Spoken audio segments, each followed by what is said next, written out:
Bien-aimés dans le Seigneur, depuis le dimanche,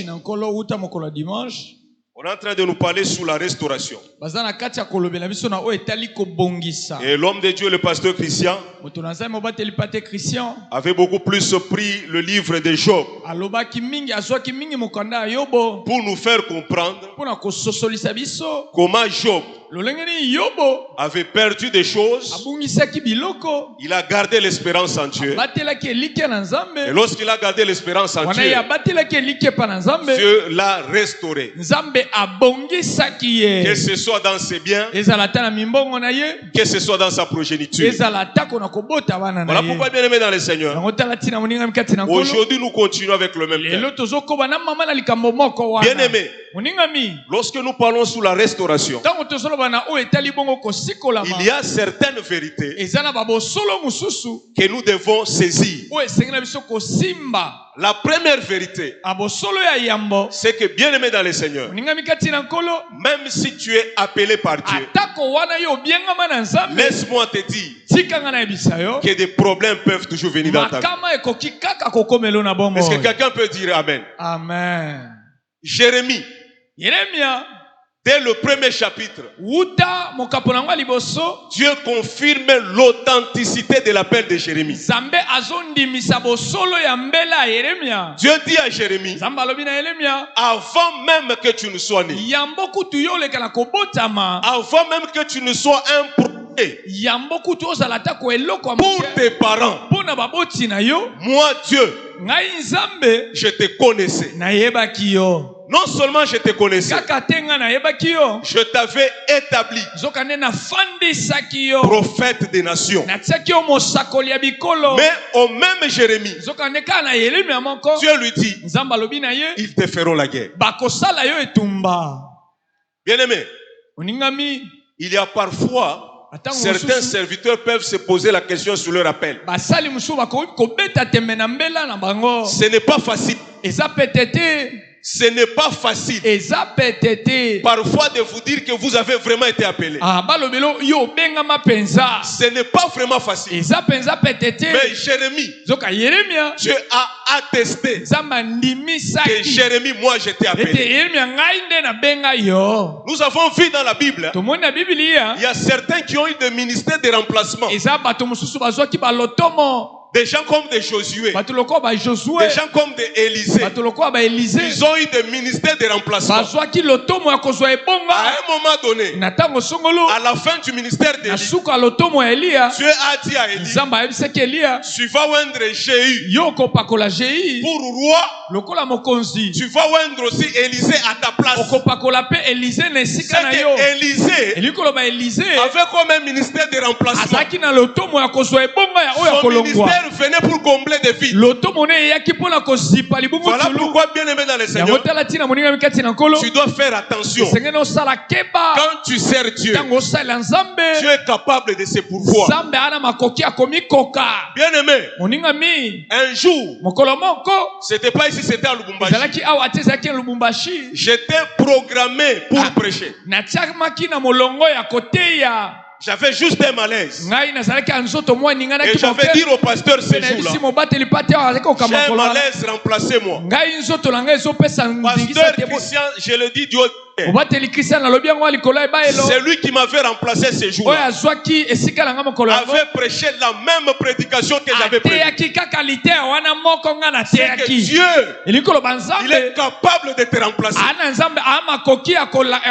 Bien aimé dans le Seigneur, si tu fais les fiers, Dieu est capable de prendre quelqu'un qui ne chantait pas bien et Dieu l'élève à ta place. Si tu fais le fier, Dieu est capable de prendre quelqu'un qui ne prêchait pas bien, mais qui va prêcher à ta place. Parce que, bien aimé dans le Seigneur, tu ne comprends pas ton appel. Ça, ce n'était qu'une parenthèse. Mais laisse-moi te dire que lorsque Dieu appelle, parfois on peut avoir des points d'interrogation. Mais pour Jérémie, c'était authentique. Dieu a dit, moi je t'ai appelé. Je t'ai sacré. Et bien aimé dans le Seigneur, lorsque vous lisez les livres de Jérémie, vous allez comprendre que même pour la marche d'un prophète, un véritable prophète, il doit aussi lire beaucoup Jérémie. Parce qu'à un moment donné, Dieu dit à Jérémie ceci, que celui qui a eu le songe, qu'il dise le songe qu'il a eu. Et celui qui a reçu ma parole, qu'il dise cette parole. C'est très important pour les prophètes. Bien aimé, parfois, dis simplement le songe que tu as vu. Si tu as reçu une parole, dis cette parole. Parfois, les gens pêchent quand ils commencent à dire j'ai vu. Et lorsque j'ai demandé à Dieu, ce qui suit parfois, ça déraille. Dis le songe. Celui qui se connaît, il peut comprendre des choses à travers ton songe plus que toi-même, parce qu'il s'agit de sa vie. Et Dieu dit à Jérémie, si quelqu'un voit le songe, qu'il dise le songe. Et si quelqu'un a reçu ma parole, qu'il dise cette parole. Est-ce que quelqu'un me comprend? Amen. Et bien aimé dans le Seigneur, Jérémie, qui est un serviteur authentique, il a connu des problèmes. Laisse-moi te dire que le problème que tu connais, ça ne veut pas dire que tu n'as pas été appelé. Tu es appelé mon frère. Tu es appelé ma soeur. Et Dieu qui confirme que Jérémie a été appelé, il lui dit, Jérémie, je t'ai appelé, mais ils te feront la guerre. Amen. Tu as été appelé Jérémie, mais ils te feront la guerre. Ce n'est pas parce que tu as été appelé que tu ne vas pas connaître des combats. Ce n'est pas parce que tu as été appelé que tu ne vas pas connaître des problèmes. Laisse-moi te dire que même si tu connais des problèmes, Dieu te connaît.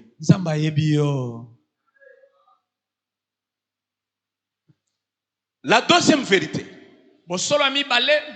bien aimé dans le Seigneur, parfois quand tu marches avec Dieu, tu peux te dire, est-ce que Dieu m'a abandonné? Jérémie dit à Dieu, pourquoi ma souffrance est-elle continuelle? Pourquoi ma souffrance est douloureuse? Pourquoi elle ne guérit pas? Bien aimé, il a cité trois choses. Continue, douloureux, mais ce qui est encore fort, ça ne guérit pas. Bien aimé, tu peux connaître une souffrance. Quand c'est passager, ça va encore. Quand ça ne te fait pas très mal, ça va encore. Mais quand ça ne guérit pas, bien aimé, tu pries. Tu as été appelé, mais il y a quelque chose qui ne guérit pas. C'est là que Dieu t'attend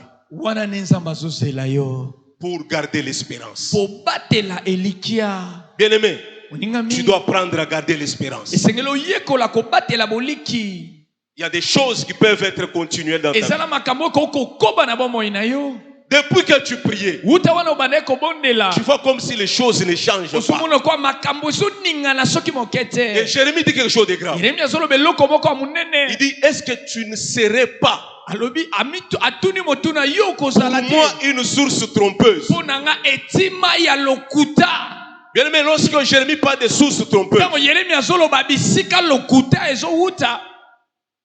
il est en train de voir l'image contraire, qui est une citerne. Maintenant, citerne, un réservoir d'eau. Maintenant, la source devient trompeuse. Lorsque, bien aimé, on peut avoir une coupure d'eau, tu comptes sur ton réservoir d'eau. Mais alors que ton réservoir est troué. C'est là qu'on parle d'une source, une citerne crevassée. Et Jérémie dit, est-ce que Dieu, tu n'es pas pour moi comme un réservoir qui est déjà troué? J'espère enfin. Bien aimé dans le Seigneur, il y a parfois tu peux te demander comme ça. Moi-même ici j'ai connu quelque chose. Ma femme avait la grossesse des jumeaux.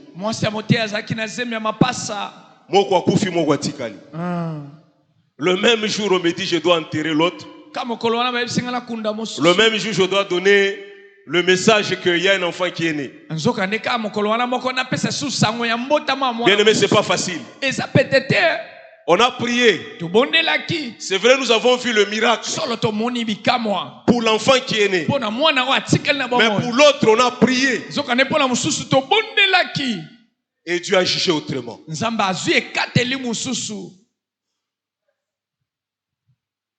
Dieu a jugé autrement. Mais quand je regarde bien l'histoire de l'autre qui est né, je me dis c'est un miracle. C'est pour cela Jérémie,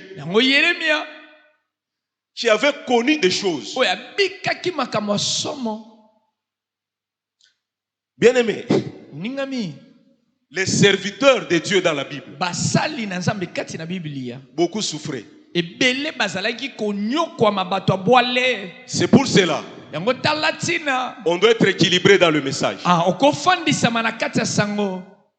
Nous pouvons tout demander à Dieu. Mais même Jésus a dit un jour, les pauvres, vous les aurez toujours avec vous. Il y a des situations qui ne peuvent pas changer pour tout le monde. Il y a des serviteurs de Dieu qui ont souffert dans la Bible. Mais ils étaient toujours accrochés à Dieu. Et ce qui va t'aider à rester accroché à Dieu, c'est lorsque tu dis comme Jérémie, que quand je pense à ma souffrance, je pense au poison. Je pense. Mais je vais être équilibré. Non seulement je vais penser aux mauvaises choses, mais je vais penser aussi aux bonnes choses. Les bonnes choses, c'est que les bontés de l'Éternel ne sont pas encore épuisées. Bien aimé, pour cette histoire, ça c'est que j'ai connu. C'était vraiment entre la souffrance et les bontés de Dieu.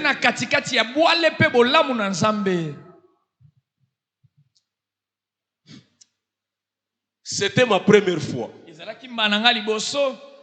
qu'avant qu'on me donne le diagnostic par le médecin, le médecin a pris une pour me moraliser, pour me fortifier. Et puis le médecin il a dit, même l'autre qui est resté, il n'a pas 4 heures du temps.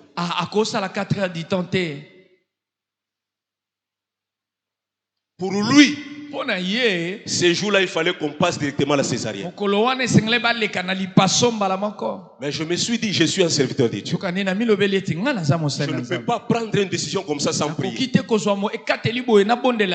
Pour moi, c'était que je prenne même un jour. Et puis demain, on va le faire. Mais le médecin me dit, il a fait même une lettre de transfert.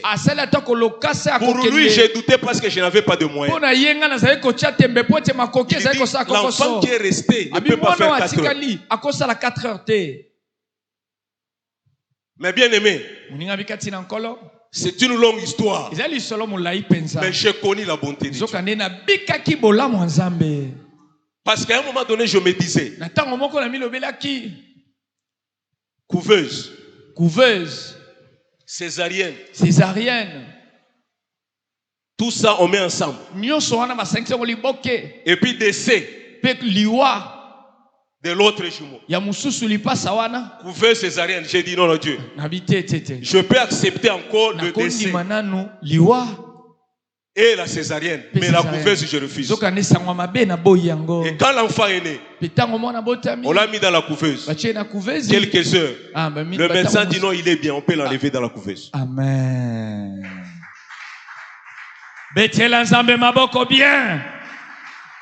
Bien-aimé dans le Seigneur, les bontés de Dieu ne sont pas épuisées. Tu peux être appelé,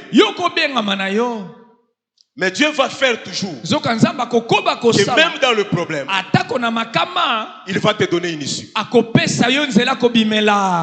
supposer que c'était seulement la grossesse d'un enfant. Vous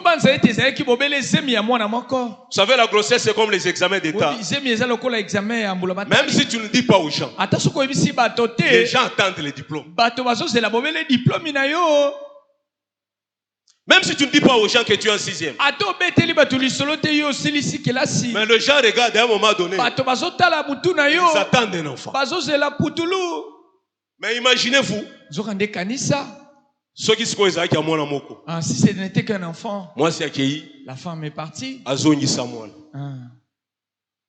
Mais Dieu qui est miséricordieux, il avait accepté que ce soit deux pour que nous puissions retenir un fils qu'un enfant. Mais dans tous les cas, bien aimé dans les Seigneur, ce n'est pas parce qu'il y a des problèmes que tu peux te dire que tu n'as pas été appelé.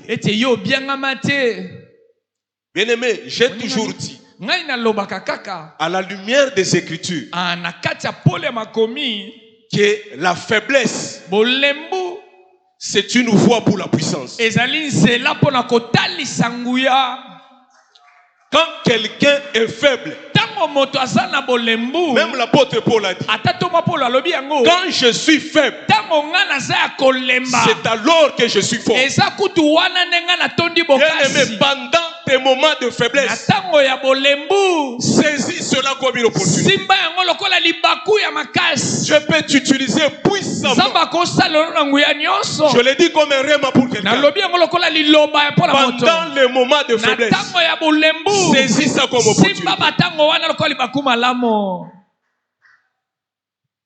Ces jours-là au temple, si Pierre et Jean, ils avaient l'argent, on allait aussi écrire ça dans la Bible. En disant non, disciple bien. Des bons disciples. Il avait $1000. Il a vu celui-là infirme. Mais Dieu a fait que ces jours-là ils soient faibles. Pour qu'il manifeste la puissance. Est-ce que quelqu'un me comprend? Amen. Dieu a fait que ces jours-là il manque d'argent. Pour qu'il se rende compte que même dans le manque, même dans la faiblesse, ils sont capables de manifester une autre dimension. Bien-aimé dans le Seigneur, quand tu es faible, saisis des moments comme ça. Il y a peu de gens qui ont vu Jésus. Mais cette prophétesse, elle était dans la faiblesse. Pourquoi elle a vu Jésus? Parce qu'elle était faible. La prophétesse Anne. Parce qu'elle était faible, elle a eu l'occasion de voir Jésus. Elle s'est mariée vierge.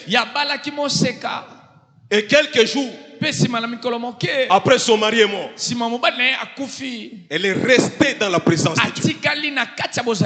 Dans cette faiblesse, Dieu s'est manifesté puissamment. Bien-aimé dans le Seigneur, quand tu es faible, c'est alors que tu es fort. Et laisse-moi te dire que la restauration commence d'abord quand tu prends conscience de ce que tu es. Il y a deux conversations dans la Bible.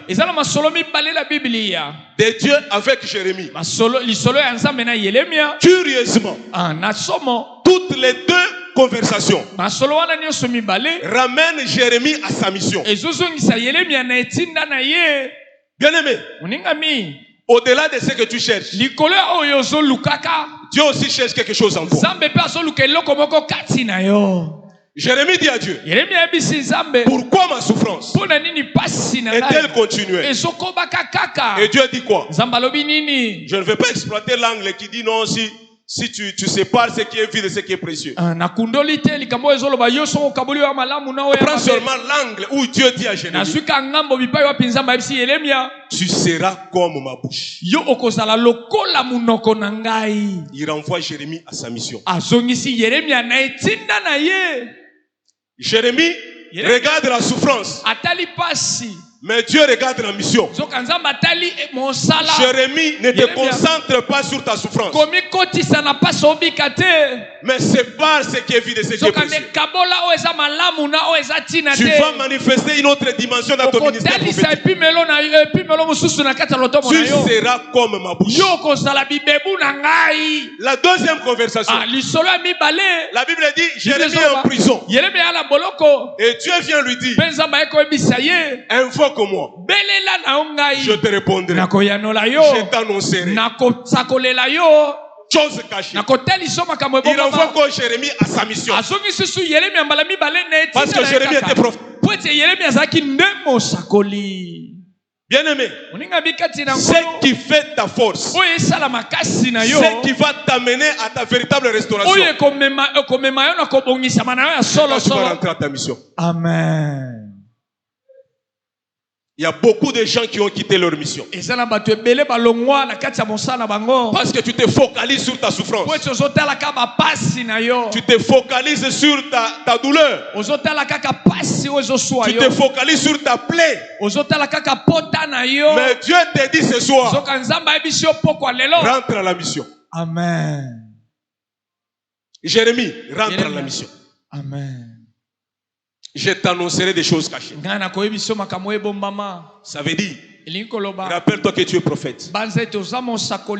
Jérémie, tu seras comme ma bouche. C'est-à-dire, Jérémie, rappelle-toi que tu es prophète. Ne te focalise pas sur la souffrance. Ne te focalise pas sur ta douleur, sur ta plaie.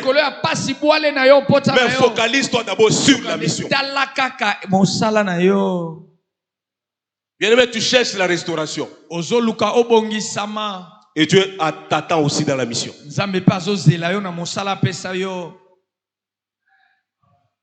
Est-ce que ce soir, tu peux te rappeler ce que Dieu t'a déjà dit? Peut-être Nzamba ebisayo que yo okotika nyonso sauf intercession. Que tu dois tout abandonner sauf l'intercession. Tu peux tout laisser sauf chanter pour moi, Dieu. Sauf telle chose. Tu peux abandonner. Et Dieu te rappelle encore ce soir. Tu cherches ta restauration. Dieu t'attend dans la mission.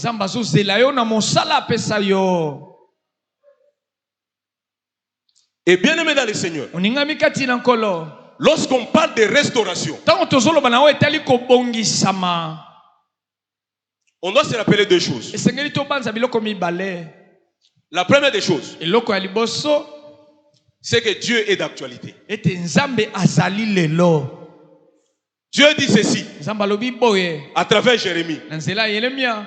On ne dira plus que c'est Dieu qui a fait sortir les enfants d'Israël en Égypte. Parce que pendant ce temps-là, ils étaient en captivité. Papa, tu as besoin d'une histoire. Si tu avais eu le travail, si tu avais eu le travail il y a 20 ans, il y a 15 ans, ensuite tu as touché à l'argent. J'ai entendu quelqu'un dire, ah, mais tu as la Simba 5 000. Il a touché des 5 000. Et ça, histoire, ça c'est l'Égypte. Ah, aux en captivité na Babylone. Ah, aux en boumbo na Babylone. Dis à Dieu, tu n'es pas le Dieu des histoires. Aux en zambe a sapoté. Tu as dit, on ne dira plus ces histoires-là, oh non, et les enfants d'Israël étaient en Égypte, non. On va dire maintenant que Dieu il a fait sortir les enfants d'Israël de la captivité. Bien aimé, la restauration, ça commence quand tu te dis cela. Que Dieu n'est pas le Dieu des histoires. S'il avait agi, s'il avait fait des choses, que ce soit dans la Bible, que ce soit avec tes parents, que ce soit dans ta propre vie, il peut encore le faire. C'est un Dieu de on ne dira plus. Amen. Il continue d'agir. Et la deuxième des choses bien aimées dans la restauration, Dieu dit encore, on ne dira plus que les parents ont mangé les raisins et les dents des enfants ont été agacées.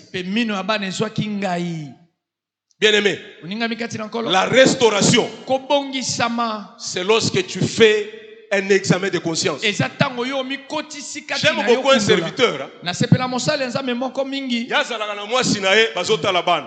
Il est avec sa femme, il regarde les enfants. Je donne un exemple. Son fils est colérique. Il dit, ça c'est notre comportement à nous. Si l'enfant manifeste un comportement là, il dit ça c'est à côté. Et il le fait comme ça, sans polémique. Bien aimé, tu dois faire cet examen là. Parfois tu te demandes, tu dis, et là qu'on a bundi nango fo et pas papa na biso. Et là qu'on est pas maman. Et c'est quand bien aimé tu fais cet examen là que tu peux bien prier pour ta restauration. Bien aimé, ne nous l'airons pas en disant non, nous sommes en Jésus, toutes choses sont devenues nouvelles. Même dans la Bible, nous avons vu que Judas avait l'onction des royautés. Amen, amen. Amen. Il y a des choses qui nous poursuivent. Donc, que tu le choses qui nous poursuivent. De bonnes choses et de mauvaises choses. Dans le sang de ton père là, il y a aussi de bonnes choses. Il y a aussi de mauvaises choses. Ce sont les mauvaises choses là que tu dois refuser. Bien, monsieur papa Zaki kaka chef de classe. Si le papa était chef de classe, tu veux t'arrêter que là, chef de classe. Nous chassons ces mauvais esprits là. Si papa fait la possibilité d'être chef partout où il est, tu vas dire non, je suis entier, chasser tous les mauvais esprits de mon père, même les bons esprits. Tu dois faire un examen de conscience.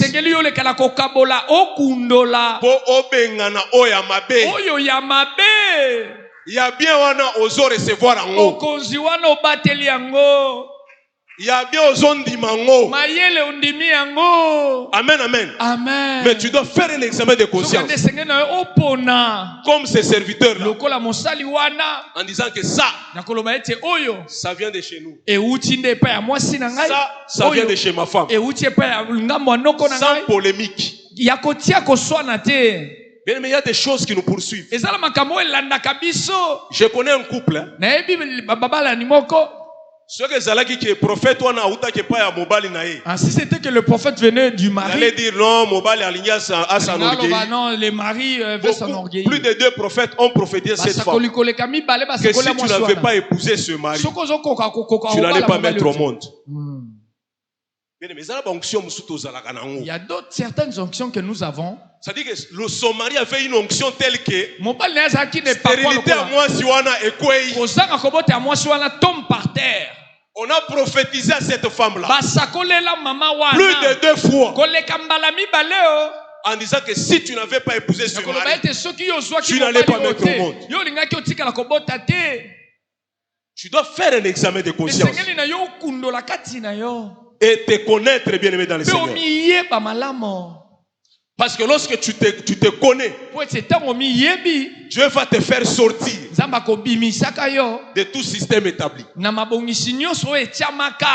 y a des choses qui nous retiennent encore. Parce que, bien aimé dans le Seigneur, nous n'avons pas bien coupé certains liens.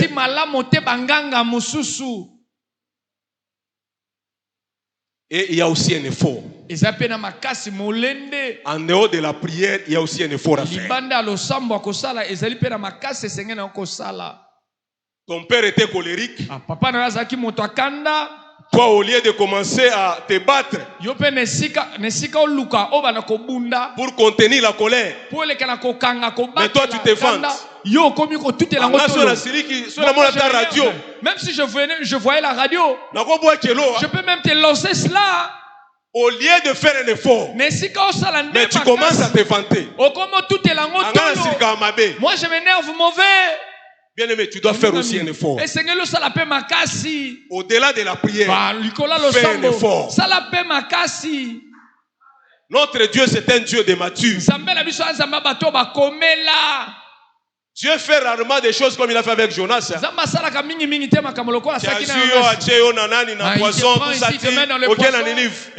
le fait très rarement. Dieu aime collaborer. Très rarement. Dieu le fait rarement. Si tu as des petites habitudes, tu n'es pas là-bas. Non, non. Dieu aime collaborer. Il va te le dire même avec douceur. Ne parle pas là-bas. Ne pense pas qu'il va vous bloquer. Saint-Esprit bloqué. Jamais. Notre Dieu, il aime collaborer. Bien-aimé, dans la restauration, tu dois aussi savoir quelque chose qui est au-delà de tout. Tu dois donner la place de Dieu qui est un potier. Amen. Il dit à Jérémie, je suis comme un potier. Potier, il est capable de donner la forme que lui seul veut. Bien-aimé dans le Seigneur, ne regarde pas la forme que tu as, mais notre restaurateur, il est capable de te donner une forme qui va faire étonner les gens. Est-ce que quelqu'un peut dire Amen? Amen. Notre Dieu est capable de te donner une bonne forme. Même si tu as connu des histoires, même si les choses semblent être difficiles, fais encore confiance à Dieu. Fais encore confiance à ce potier. Il est capable de te donner la forme qu'il veut. Bien-aimé, pour terminer, j'aimerais te dire ceci. Pour entrer dans la restauration, on a besoin de la puissance de restauration.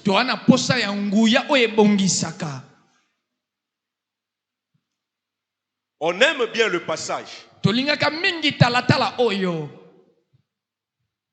de Ézéchiel. Où Dieu dit à Ézéchiel,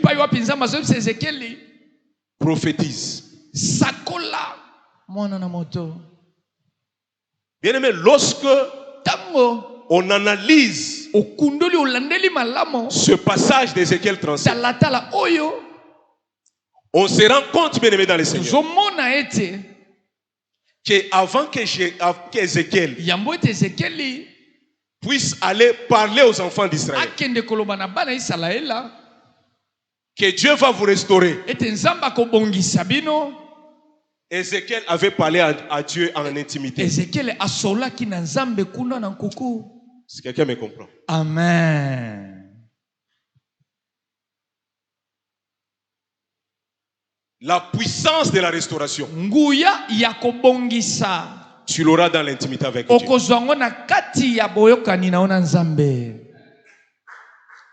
C'est dans l'intimité avec Dieu qu'Ézéchiel a eu la puissance. De telle sorte que, après cette vision, il pouvait appeler le peuple d'Israël. Venez tous. Je vous dis maintenant que d'ici là, en esclavage. Amen. Pourquoi?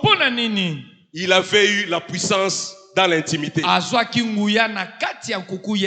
Bien aimé, apprends à chercher la puissance de ta restauration dans l'intimité avec Dieu. De telle sorte que quand tu vas déclarer sur les choses,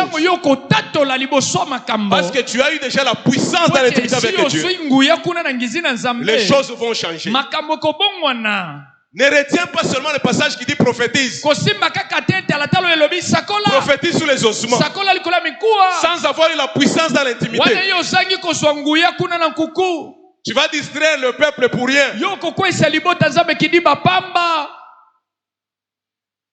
Certaines déclarations, ça n'arrive pas. Parce que les gens n'ont pas eu la puissance dans l'intimité. Je pense que j'ai parlé à quelqu'un. Amen.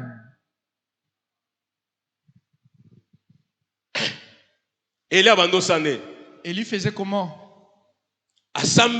Il prie. Est-ce qu'il commence à pleuvoir? Il prie encore une fois et il regarde. Est-ce qu'il pleut? Il prie et il regarde. Bien aimé, c'est ça. Cherche la puissance dans l'intimité. Ne déclare pas hâtivement, mais cherche la puissance dans l'intimité. Que Dieu bénisse la parole. Tu vas te mettre debout. Nous allons prier. Tu vas dire à Dieu, Père, comme Jérémie, je te prie ce soir, mets fin à ma souffrance. Ma souffrance a été douloureuse. Ma souffrance a été continuelle. Ma souffrance n'a pas été guérie. Ça fait des mois, ça fait des années. Papa, mets fin à ma souffrance. Prie au nom de Jésus.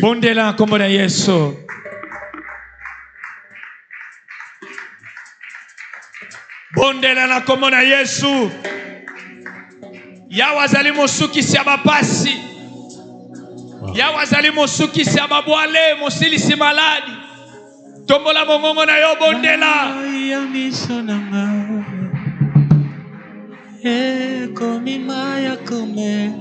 Continue à prier par le Seigneur. Pourquoi ma souffrance est-il continuelle? Parle à Dieu, mon frère, ma soeur. Pourquoi ma souffrance ne guérit pas? Ma souffrance est douloureuse. Implore la grâce de Dieu. Implore la grâce de Dieu. Que l'Éternel ne te cache pas sa face. Que l'Éternel ne retire pas ta main sur toi. Mon frère, parle au Seigneur. Prends ça au cœur, parle à Dieu. Alléluia.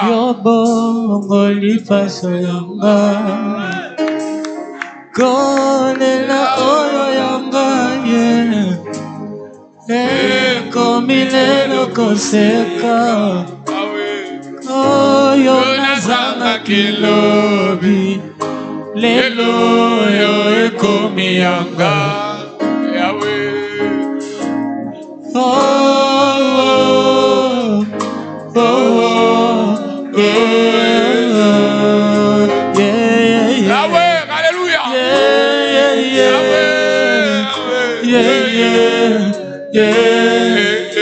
Moninga nanga yatango nyonso se Yesu Zambe nakangate atangai naleki mapota motema nanga mapota ya motema nanga yoka usi yango Yesu nazala kikati na pasi yotikaki nazala kikati na pasi nazala kikati na pasi Yesu yotikaki ngate nazala kikati na pasi yotikaki ngate moninga motema nanga moninga nanga yatango nyonso se Yesu Zambe awanga nakangate sandangai nasuki. Bien-aimé par le Seigneur. La Bible dit le malheur atteint souvent les justes. Mais l'Éternel en délivre toujours. Le fait d'être enfant de Dieu ou serviteur de Dieu n'est pas synonyme à l'absence de problème. Le malheur atteint souvent les justes. Mais ce qui est avantageux pour nous, l'Éternel notre Dieu nous délivre toujours. C'est pourquoi Job pouvait dire je sais que mon Rédempteur est vivant et il se lèvera l'Éternel. Quand l'Éternel se lève, c'est pour restaurer, c'est pour consoler. Tu vas claquer tes mains, tu vas prier. Dis à Dieu, nous avons droit à la délivrance, nous avons droit à la restauration, nous avons droit à la consolation. Dis à Dieu d'intervenir dans ta vie. Élève ta voix, parle au Seigneur. Le problème est arrivé, certes, mais Dieu lève-toi. Délivre-nous, Seigneur. Le problème est arrivé, certes, mais le Seigneur lève-toi. Secours-nous, Père. Beta maboko sambela. Sambela yaya. Oui, mon frère, ma soeur. Sambela bien-aimé. Oui, mon frère. Que le Seigneur se lève. Que Dieu te délivre. Que Dieu te restaure. Que Dieu te console. Que Dieu te secoue. Parle à Dieu, mon frère. Tu es Dieu de tout. Même si le mer se déchaîne, tu parlais, tu le calmes. Tu es mon repos, tu es au contrôle. Je lève mes mains vers le ciel, je te donne mon cœur. Je dirai à mon âme, tu es Dieu de tout. Même si le mer